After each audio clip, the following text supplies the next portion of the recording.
en la escuela del perfeccionamiento espiritual de Jacob y hoy vemos la lección número 2, aprendiendo con un jefe injusto. Aprendiendo con un jefe injusto. Y ya lo hemos mencionado en otras ocasiones, pero está bueno repetirlo. Ustedes saben, han escuchado que los árboles se fortalecen con las tormentas.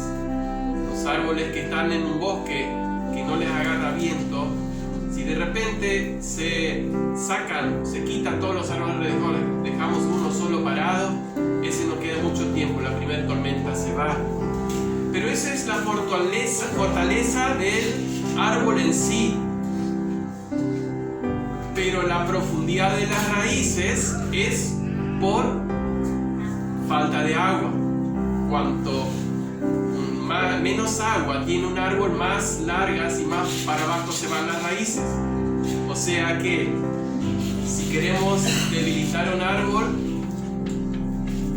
pongámosle algo alrededor que no le agarre viento y démosle mucha agua, va a estar débil. Así también en la vida cristiana, en la vida humana, necesitamos, durante las aflicciones, durante las pruebas, de donde nuestras vidas se fortalecen. Crecemos durante el dolor. Cuanto más aprendemos es en la adversidad. Aunque nadie se siente cómodo y aunque no queremos ni buscamos el dolor, pero la realidad es que Dios en las aflicciones las usa como oportunidades para que aprendamos de Él y de la vida que Él tiene para nosotros. Y en el día de hoy, por ejemplo, la primera lección, lo primero que Él aprendió no fue precisamente del jefe injusto, sino que amar lo que Dios no eligió trae dolor. Amar lo que Dios no eligió trae dolor. No amar lo que Dios eligió sería la contra de esto. No amar lo que Dios eligió también trae dolor. Vamos a explicar un poquito esta frase, este título. Vamos a Génesis 29, 31 al 35. Y automáticamente nos va a abrir la mente en darnos cuenta la explicación de lo que quiere decir este título. No amar lo que Dios eligió trae dolor. Así también la inversa. Y vio Jehová que Lea era menospreciada y le dio hijos, pero Raquel era estéril.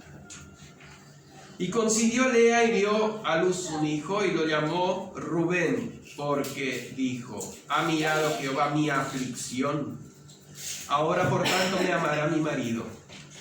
Concibió otra vez y dio a luz un hijo y dijo: por cuanto oyó Jehová que yo era menospreciada, me ha dado también este, y llamó su nombre Simeón. Y concibió otra vez y dio a luz un hijo y dijo: ahora otra vez se unirá a mí mi marido conmigo, porque le he dado a luz 3 hijos, por tanto llamó su nombre Leví. Concibió otra vez y dio a luz un hijo y dijo: esta vez alabaré a Jehová. Por esto llamó su nombre Judá y dejó de dar hijos. Señor nuestro Dios, queremos abrir nuestros corazones, nuestras mentes, y queremos que tú nos enseñes. Señor, sigue hablando a mi corazón, pero también que yo pueda transmitir lo que tú ya me has mostrado a través de tu palabra. En el nombre de Jesús. Amén. No amar lo que Dios eligió trae dolor, y amar lo que Dios no eligió también trae dolor. El versículo 31 es el que nos da la respuesta. ¿Qué dice ahí? Lea era menospreciada y le dio hijos. Raquel era estéril porque era la amada o la preferida de Jacob. Los nombres de los 13 hijos de Jacob se lo dieron las mujeres o las mamás, las esposas. Pero cada uno tiene un significado particular cuando nace. Y acá es donde se ve me imagino, el dolor de Jacob al tener cada vez que llamar un hijo, recordar esa situación. Por ejemplo, los de Lea, los 4 primeros que recién leímos, el primero le hace recordar aflicción. Vio Jehová mi aflicción. El segundo, soy menospreciado. Imagínense esta situación, venir a casa y llamar a menospreciado. Aparece aflicción. Pero hay uno segundo que dice esperanza, el tercero, perdón. Ahora se unirá a mí mi marido. Ese es Leví. Acuérdense que de Leví es la tribu donde Dios elige que son los sacerdotes. Pero el cuarto hijo le cambia la perspectiva a Lea y ahora, en vez de quejarse, que ella dice, esta vez alabaré a Jehová. Por eso lo llamó Judá. Judá significa alabaré a Dios. Por eso quiso decir alabaré a Jehová. Y con esto quiero hacer un pequeño paréntesis, pero digno de hacerlo, o sea, es necesario hacerlo, que según Judá, de la tribu de Judá vino Cristo. Cualquiera sea la razón de nuestra vida, o cualquiera sea la situación, debe haber una esperanza y una alabanza a Jehová. Olvidar el menosprecio y el desprecio, la aflicción, y alabar a Jehová. Nuestras alabanzas deben centrarse en Cristo y en lo que Él hizo por nosotros.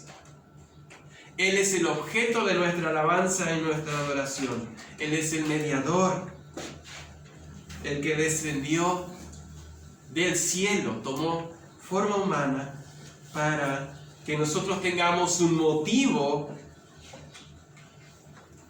para alabar y adorar a Dios por nuestra salvación. Seguimos adelante con el problema hogareño, que podría ser otro título de este párrafo. Y Raquel envidia a su hermana. Génesis 30 del 1 al 3. Dejen abiertos sus Biblias y así vamos a ir leyendo varios párrafos en donde nos van a guiar en lo que Jacob tiene que aprender, lo que Jacob va a aprender en esta segunda lección. Viendo Raquel que no daba hijos a Jacob, tuvo envidia de su hermana y decía a Jacob, dame hijos o si no, me muero.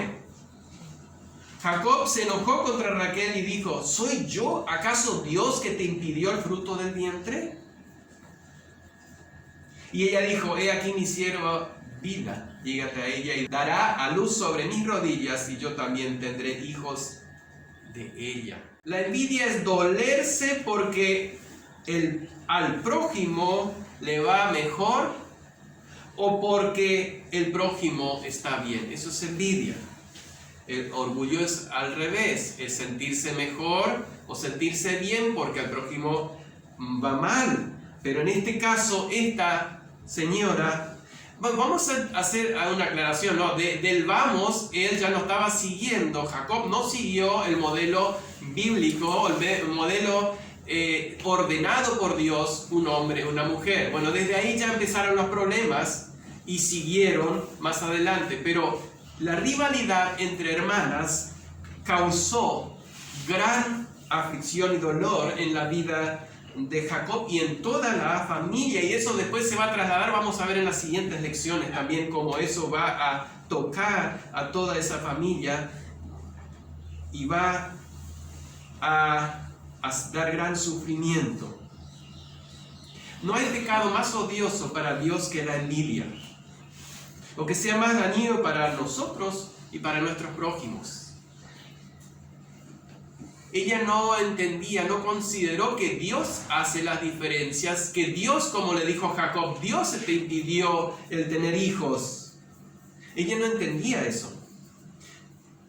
Por eso en su carne ella comenzó a envidiar a la hermana. Prefería un hijo según la costumbre pagana, porque ella dijo, te doy mi sierva, que es como una segunda esposa, como una concubina, y cuando ella tenga hijos va a tenerlo como si fuesen míos. Lo mismo pasó con Sara, ¿se acuerdan? Se ve que no entendió la historia de Jacob, seguramente le habrá contado. Prefería un hijo según la costumbre pagana que los hijos de su hermana. Si solo hubiese esperado, Dios le hubiera dado el hijo. Dios después, es más, Dios le dio un hijo, le dio 2. Y en los mismos nombres, ella le sigue la corriente a Lea. Fíjense que cuando nacen, dice, por cuanto juzgó Dios, el versículo 6, me juzgó Dios y también oyó mi voz y me dio un hijo, por tanto dio su nombre Dan. Y después en el 8 dice, con luchas de Dios he contendido con mi hermana. Qué triste. Y he vencido. Y llamó su nombre Neftalí. Duras son las rivalidades de estas dos hermanas y esposas. Pero qué triste es si permitimos en nuestra vida que ingrese la envidia por alguna preferencia, por algún título, por alguna causa, que veamos diferencia o veamos algo que al prójimo le va bien. Con razón en el Nuevo Testamento dice que debemos alegrarnos con los que se alegran o con los que le va bien. Es un llamado para nosotros. Jacob tuvo que aprender con el dolor que él había elegido mal, que él no había elegido según Dios. Tampoco Jacob vemos que haya intervenido en esto. Él en ningún momento intervino para centrar un poco este problema. Para cuando, acuérdense que Jacob sirvió 7 años por Raquel, que al final se le dio a Lea, y en ese momento le dijo, te doy también a Raquel, tanto le querés a Raquel, te doy a Raquel, pero me vas a servir otros 7 años. Y ahora en estos 7 años donde él está sirviendo ya por su esposa, que ya la tiene, su amada, su paloma, empiezan a nacer los hijos. Acá es donde están naciendo los hijos. Cuando terminan esos 7 años, Jacob tiene 12 hijos. Díganme si esto no es más una competencia, o parece más una competencia olímpica, que fructificad y multiplicaos. Esto no es que sucedió, por más que en la historia aparece uno detrás del otro, no es que sucedió uno detrás del otro, sino que quedó embarazada y ya, así. El tercero, y ahora le doy a mi siervo. El segundo, no dice en qué momento, pero cuando él cumple los 7 años, Jacob ya tiene 12 hijos, 11 varones y una mujer. 7 hijos son de Lea, 6 varones y una hija. 2 de la sierva de Raquel, que se llamaba Bila. 2 de la sierva de Lea, que se llamaba Silpa. Si ustedes después siguen leyendo, se acuerdan de la historia, cuando Lea ya no tuvo más hijos, dijo, no, yo no puedo quedar así. Le voy a dar mi sierva también a mi esposo para que también tenga hijos, yo tengo más hijos, porque por ahí me gana toda mi hermana. ¿Qué problemas? ¿Qué problemas cuando la carne, cuando el orgullo, cuando la envidia toma la posta o toma el primer lugar?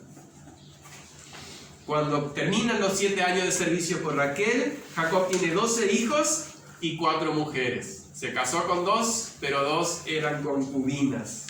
Pero hay una lección ahora sí que Jacob va a aprender de Dios mismo, que es, en el segundo punto, los tiempos de Dios no son los nuestros.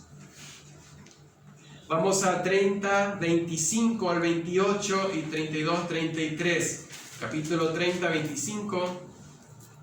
Dice, aconteció cuando Raquel hubo dado a luz a José. Fíjense, José ya es el último hijo, que Jacob dijo a Labán: envíame e iré a mi lugar y a mi tierra, dame mis mujeres y mis hijos, por los cuales te he servido, y déjame ir, pues tú sabes los servicios que te he hecho. Y Labán le respondió: hallé yo gracia en tus ojos, y quédate aquí experimentado, que Jehová me ha bendecido por tu causa. Y dijo: señálame tu salario y yo te lo daré. 32. Yo pasaré hoy, este es el salario, yo pasaré hoy por tu rebaño, poniendo aparte las ovejas manchadas y salpicadas de color, y todas las ovejas de color oscuro, y las manchadas y salpicadas de color entre las cabras, y esto será mi salario. Así responderá por mi honradez mañana. Cuando vengas a reconocer mi salario, todo lo que no fuere pintada ni manchada de las cabras y de color oscuro entre mis ovejas, se me ha de tener como hurto. Jacob dice: bueno, ahora ya serví por mis esposas, ya es tiempo de trabajar por lo mío. Quiero ahora formar o apartarme para tener mi propio sustento, para trabajar para mi familia. Ya pasaron 14 años al servicio de Labán, y seguramente pensaba él que Esaú se habrá olvidado de todos los problemas. Entonces ya estaba ansioso por volver e independizarse con su familia. Es realmente una decisión de fe. Acuérdense que él tenía 12 hijos, 4 mujeres, pero ningún bien.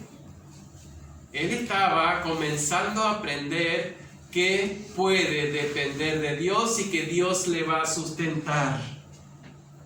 Estaba poniendo su confianza en la promesa de Dios, que le había dicho que le iba a sustentar y lo iba a llevar de regreso a su tierra, que lo vimos en el capítulo 28, 15. Pero ¿saben una cosa? Aún no era tiempo de Dios. Eso es muy importante para nuestras vidas también, saber esperar los tiempos de Dios, no apurarnos. Jacob ahora pensó: bueno, ya está, ahora sí, me voy. Decidió esto, pero Labán veía que Dios lo estaba bendiciendo a través de la vida de Jacob, que realmente era cierto que Dios le había dicho que lo iba a bendecir a Jacob, y en donde estaba Jacob había bendición. Tanto así que en 6 años, fíjense cómo termina la vida de Jacob, versículo 43, y se enriqueció el varón muchísimo, y tuvo muchas ovejas, siervas y siervos, y camellos y asnos. 6 años. Realmente solo la bendición de Dios es la que enriquece, como dice la palabra de Dios. Y por eso, pasados esos 6 años, ahora sí es el tiempo de Dios. Qué importante es seguir todo el consejo de Dios y esperar y confiar todos nuestros caminos de Dios. No apurarnos. ¿Qué hubiera pasado con Jacob? No podemos saber, pero ¿qué hubiera pasado? Jacob decía: no, yo me meto en la cabeza y yo me voy. Si eso hubiera sido hace 14 años atrás, tal vez lo hubiera hecho. Pero él ya estaba aprendiendo que hay que esperar los tiempos de Dios. Jóvenes, mediana edad, adultos, tenemos que aprender a esperar los tiempos de Dios. No nos apuremos con las situaciones y con lo que sucede. Y ahora vamos a ver un poquito sobre esto en Génesis 31, 1 al 13. Él le llama a sus esposas y le cuenta esto. Pero pasa algo más aparte de esto. La situación misma se estaba poniendo tensa, fíjense. Oía Jacob las palabras de los hijos de Labán, que decían: Jacob ha tomado todo lo que era de nuestro padre, y de lo que era de nuestro padre ha adquirido toda esa riqueza. Envidia. Miraba también Jacob el semblante de Labán, y veía que no era como el que lo había sido antes. También dijo Jehová a Jacob. Hay 2 cosas que coinciden acá. Tensión en la familia, pero ahora sí hay Dios que habla, y Dios le dice, Jehová le dijo: vuélvete a la tierra de tus padres y a tu parentela, y yo estaré contigo. Bueno, entonces Jacob envió por Raquel y Lea al campo donde estaban las ovejas, y le dijo: veo que el semblante de vuestro padre no es para conmigo como era antes, mas el Dios de mi padre ha estado conmigo. vosotros sabéis que con mis manos y mis fuerzas he servido a vuestro padre. Y vuestro padre me ha engañado y me ha cambiado el salario 10 veces, pero Dios no le ha permitido que me hiciese mal. ¿Cómo está cambiando la vida de Jacob? Y cómo también él está atento ahora y siguiendo las instrucciones de Dios. Versículo 11, y me dijo el ángel de Dios en sueños, Jacob, y yo dije, heme aquí. Y él dijo, alza ahora tus ojos, verás que todos los machos que cubren las hembras son listados, pintados, abigarrados, porque yo he visto todo lo que Labán te ha hecho. Yo soy el Dios de Betel, donde tú ungiste la piedra, y donde me hiciste un voto. Levántate ahora y sal de esta tierra y vuélvete a la tierra de tu nacimiento. Si queremos la bendición de Dios, esperemos los tiempos de Dios. Si queremos la guía de Dios, busquemos que Él también medie y acomode las circunstancias. Ese es el punto importante también que Jacob aprende. Él aprende que los tiempos de Dios no son los nuestros. Ahora, ven lo interesante de esto. Jacob también aprende a que las decisiones no las debe tomar solo. Él llama a sus esposas, les cuenta y espera la opinión de ellas. Y saben una cosa, cuando Dios guía, ¿qué pasó? Las dos hermanas que eran rivales, ahora en esto están de acuerdo. Dicen, sí, si Dios te habló, estamos de acuerdo, vamos. Una de las muestras de que es la voluntad de Dios es que debe haber consenso, tanto en el matrimonio, en la familia, en las cosas más importantes debe haber consenso. Y quiero también extenderlo un poquito en la iglesia también. Si nosotros queremos hacer la voluntad de Dios, debemos esperar hasta el punto donde Dios mueva los corazones al mismo objetivo, al mismo rumbo. Si no hay un consenso entre esposos, porque todavía no es el tiempo o porque Dios no está guiando a ese rumbo. Lo mismo sucede también en la iglesia de Dios. Ahora Labán no iba a dejar las cosas así. Él se sintió defraudado, decepcionado, y lo peor, que se le estaba yendo el canal de bendición. Él había sido enriquecido por causa de Jacob, él mismo lo reconoció, y ahora se le está yendo como dicen la gallina de los huevos de oro. Él estaba dispuesto a volver a Jacob, aunque sea a la fuerza. De alguna manera, Jacob tenía que volver, pero se encuentra, y esto es el tercer punto que va a aprender Jacob, que Dios defiende la causa de Jacob. Dios es el que le va a defender a Jacob ahora. 31, 23 y 24. Dice, entonces Labán tomó a parientes consigo y fue tras Jacob camino de 7 días y lo alcanzó en el monte de Galaad. Y vino Dios a Labán arameo en sueños aquella noche y le dijo, guárdate que no hables a Jacob descomedidamente. ¿Por qué muchas veces tenemos miedo de los hombres? ¿Por qué tenemos que tener miedo de los hombres? Fíjense, Jacob va a aprender. Dios va a intervenir sin que él hable, sin que él se acerque. Dios ya había trabajado en que ahora pasó de ser patrón, jefe, suegro, pasó a ser enemigo.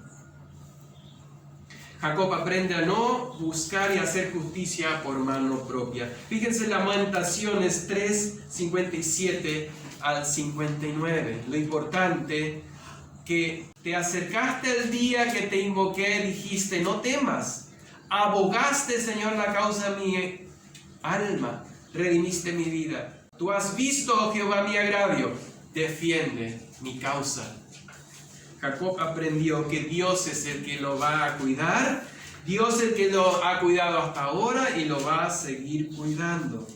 Termina la historia en que se cierra la brecha entre Labán y Jacob, en que hacen un pacto los dos. Volvamos otra vez al Génesis 31 para cerrar la historia, 48 al 55. 48, porque Labán dijo: este majano es testigo hoy entre nosotros dos, por eso fue llamado su nombre Galaad y Mizpa, por cuanto dijo: atalaye Jehová entre tú y yo cuando nos apartemos el uno del otro. ¡Qué cambio de actitud! Solo Dios pudo hacer eso en el corazón de Labán.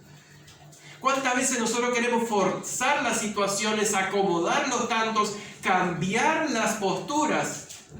Pero si Dios no lo hace, no va a suceder lo que nosotros esperamos. Debemos esperar en Dios. Dice: si afligieres a mis hijas, o si tomares otras mujeres además de mis hijas, nadie está con nosotros. Mira, Dios es testigo entre nosotros dos. Dijo más Labán a Jacob: he aquí, este majano era como una mesa de piedras, porque ahí comieron ellos. He aquí esta señal que he erigido entre tú y yo. Testigo sea este majano y testigo sea esta señal, que ni yo pasaré de este majano contra ti, ni tú pasarás de este majano ni de esta señal contra mí para mal. El Dios de Abraham, el Dios de Nacor, juzgue entre nosotros, el Dios de sus padres. Y Jacob juró por aquel quien temía a Isaac su padre. Entonces Jacob inmoló víctimas en el monte y llamó a sus hermanos a comer pan, y comieron pan y durmieron aquella noche en el monte. Y se levantó Labán de mañana, besó a sus hijos, a sus hijas, serían sus nietos, y los bendijo, y regresó y se volvió a su lugar. Ahora, como viendo Jacob lo que Dios había hecho, cómo Dios lo había dado tanta bendición, lo había cuidado y ahora había guiado todo para bien, terminando él haciendo pacto, ¿cómo no va a adorar y a ofrecer víctimas, a hacer sacrificio para Dios, agradecer a Dios? Por eso es importante también detenernos y agradecer y alabar a Dios en las situaciones cuando vemos, y no solo cuando estamos en aflicción buscar a Dios, sino en cualquier momento buscar para alabarle y adorarle. Eso es muy importante.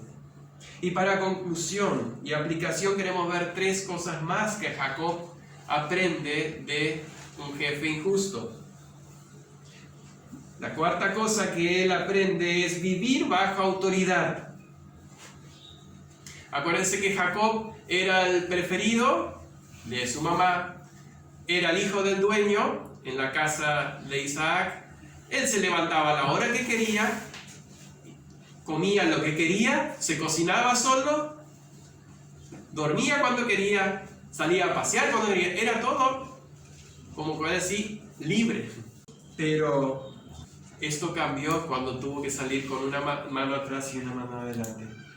Vivir bajo autoridad le hizo mostrar, o le mostró que él debía servir, que él debía trabajar, y que esto incluso él lo explica en el 40 y 41, 31, 40 y 41. Fíjense: de día me consumía el calor y de noche la helada, el sueño huía de mis ojos. Así he estado 20 años en tu casa. 14 años te serví por tus 2 hijas y 6 años por tu ganado, y has cambiado mi salario 10 veces. Para los cristianos hay varios mandamientos que debemos tener en cuenta y aprender también a vivir bajo autoridad. Jacob aprendió y fue fiel. En Romanos 13, 1 al 2 y Efesios 6, 5 al 8 nos habla. Romanos 13: sométase toda persona a las autoridades superiores. Jacob tuvo que ponerse bajo la autoridad de su suegro y patrón. Porque no hay autoridad sino de parte de Dios, y las que hay por Dios han sido establecidas. De modo que quien se opone a la autoridad, a lo establecido por Dios, se resiste. Y los que se resisten acarrean condenación por sí mismos. Oponerse a la autoridad es oponerse a Dios. Efesios 6, 5 al 8. Siervos, obedeced a vuestros amos terrenales con temor y temblor, con sencillez de vuestro corazón, como a Cristo, no sirviendo al ojo como los que quieren agradar a los hombres, sino como siervos de Cristo, de corazón, haciendo la voluntad de Dios, sirviendo de buena voluntad como al Señor y no a los hombres, sabiendo que el bien que cada uno hiciere, éste recibirá del Señor, sea siervo o sea libre. Esa es nuestra responsabilidad. Está claro cómo debemos nosotros reaccionar y cómo nosotros debemos trabajar y responder ante nuestros jefes, cuidar los horarios, cuidar las cosas de nuestros amos y nuestros jefes. Eso no impide que podamos nosotros solicitar nuestros derechos, eso también no está contradicho. En quinto lugar, él aprendió responsabilidad. Al trabajar con ese jefe injusto, aprendió responsabilidad. Fíjense en los versículos 37 al 39, dice que él pagaba lo que se le perdía. El 39, perdón, nunca te traje lo arrebatado por las fieras. Yo pagaba el daño, lo hurtado, así de día como de noche, a mí me lo cobrabas. Dios le había enseñado también que él debía ser responsable. La responsabilidad también es parte de la vida del creyente. Necesitamos ser responsables en donde estemos, en la casa del Señor o en el trabajo secular, si se quiere hacer una diferencia. Jacob dejaba voluntariamente ser consumido por el calor del día y la helada de la noche, como leemos en esos textos, para servir a su jefe. ¿Cuánto más nosotros debemos entregar nuestras vidas, nuestro cuerpo, para servir a nuestro amo, quien nos rescató y pagó el precio de nuestra salvación?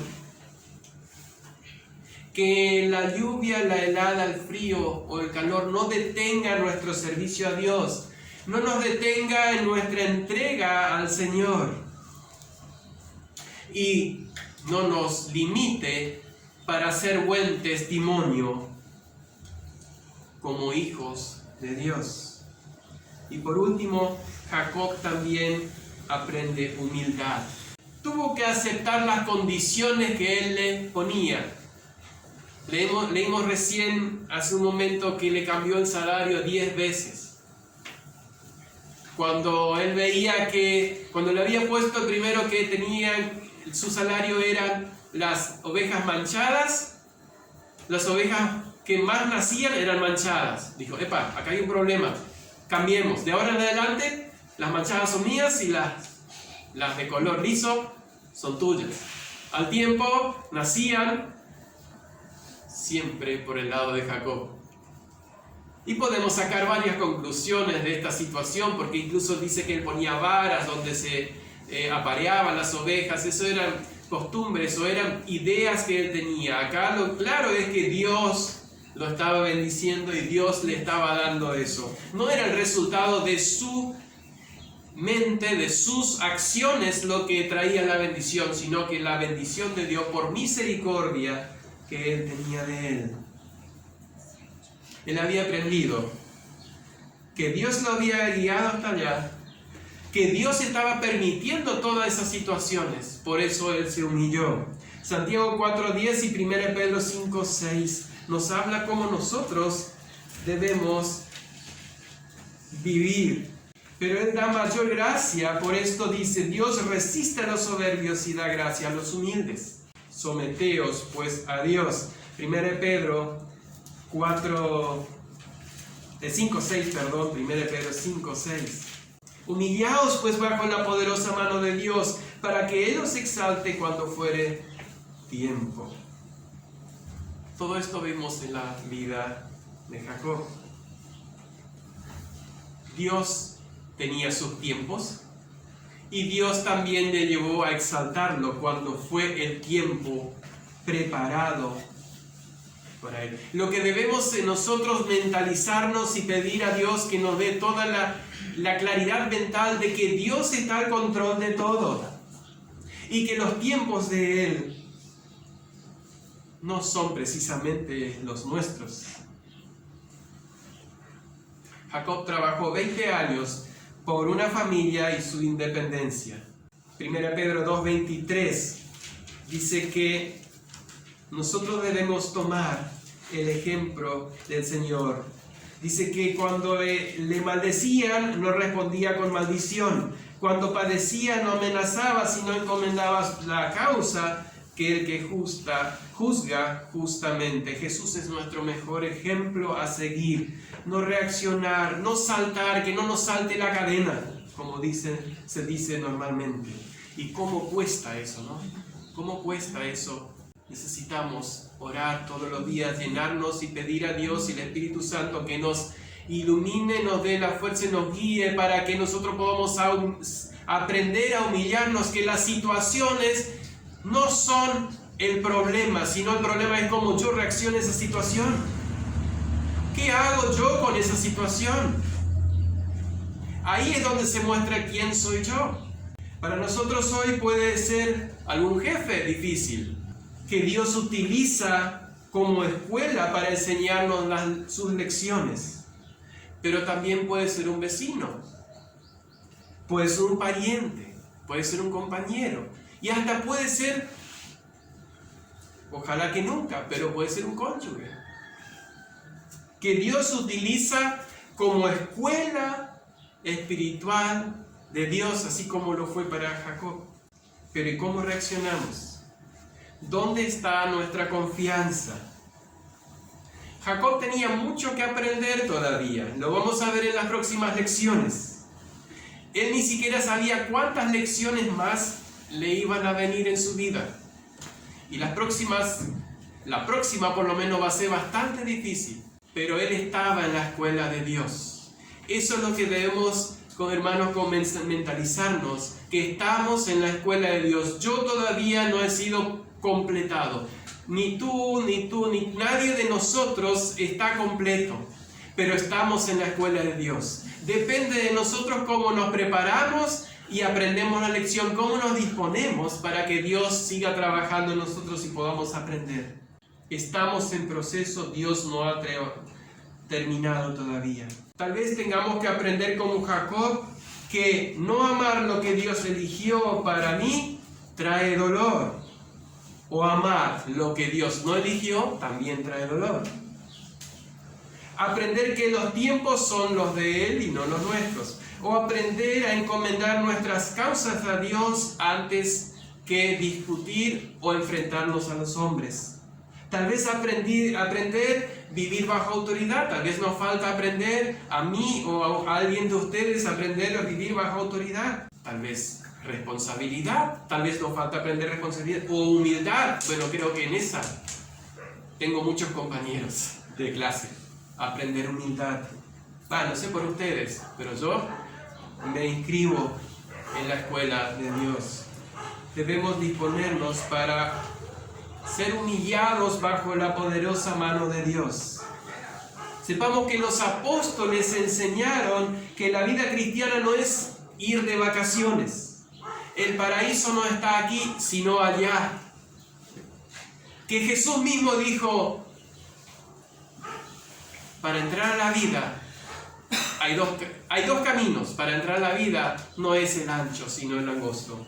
Caminar en el camino angosto es parte del proceso para que Dios nos conforme a la imagen de su Hijo. Y fíjense, como ejemplo dije los apóstoles para terminar, Hechos 14:22.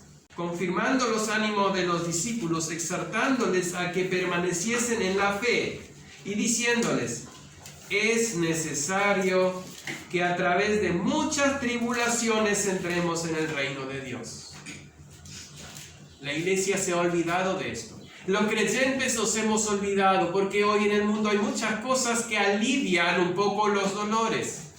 No está mal las pastillas, no está mal el desconectarse. Hay muchas cosas que nos desconectan, mucha electrónica que nos desconectan a veces del estrés, está bien. Pero hay algo que tenemos que tener en cuenta, que las aflicciones son parte del proceso de Dios como escuela espiritual de Dios en la vida de los creyentes. Es necesario que a través, Hechos 14:22, es necesario que a través de muchas tribulaciones entremos en el reino de Dios. Esto no quiere decir que las tribulaciones nos dan la entrada al reino de Dios. Eso es un error, una equivocación, si no estaríamos contradiciendo Efesios 2:8-10, que dice que por gracia somos salvos, no por las aflicciones. Pero dentro de la gracia, Dios permite las aflicciones para que nosotros seamos llevados en el camino angosto y mantengamos nuestra mirada en Cristo. Para los que no están seguros que están yendo al cielo y que tal vez piensen que por algún u otro motivo Dios va a aceptar igual, debemos aclarar que en el cielo no va a entrar nada impuro. No podremos pagar nuestra entrada con nuestros méritos. Tampoco, o mucho menos, en el cielo entrará un colado. ¿Saben lo que es un colado, no?